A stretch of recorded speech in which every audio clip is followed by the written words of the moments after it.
A key fob battery replacement becomes necessary when your key fob shows certain symptoms. Common signs include reduced range, where the signal doesn't reach your vehicle as far as it used to. Another symptom is intermittent functionality, where the key fob works sometimes but not others. This is often a clear indicator that the battery is failing. In some cases, you might experience complete failure, where the key fob stops working entirely.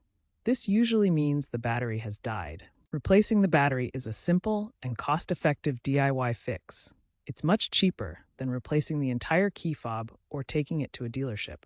To replace the key fob battery, you'll need a small flathead screwdriver or similar pry tool and a new CR2032 battery. A small flathead screwdriver or pry tool is needed to open the key fob case.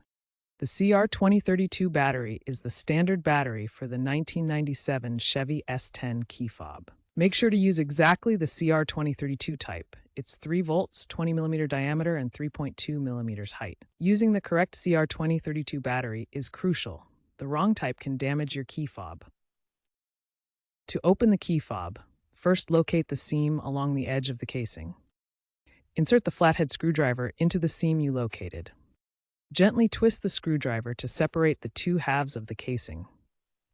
Be careful not to damage the plastic, especially at the edges where it might be harder to open. Once the fob is open, locate the battery compartment. The battery is usually held in place by small plastic tabs or a retaining clip. The battery is held by small plastic tabs or a retaining clip. Gently pry or release these to access the battery. Show how to carefully remove the old battery without damaging the circuit board. Avoid using excessive force.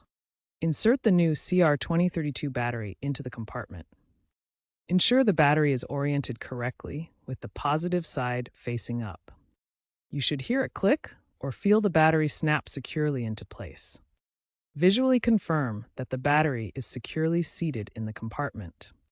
Test the key fob's functionality by pressing the lock and unlock buttons remotely to ensure the doors respond correctly. If the fob doesn't work, reopen it and double-check the battery orientation and connections. For quick troubleshooting, ensure battery contacts are clean and try a different battery if the issue persists. To recap the steps, gather tools and battery, open the key fob, access and replace the battery, then close and test. Dispose of old batteries properly at recycling centers. Clean the key fob casing with a soft cloth to remove dirt. If the fob still doesn't work after replacement, seek professional help for further diagnosis. Some newer vehicles may require a resync after battery replacement, but this is generally not needed for the 1997 S10.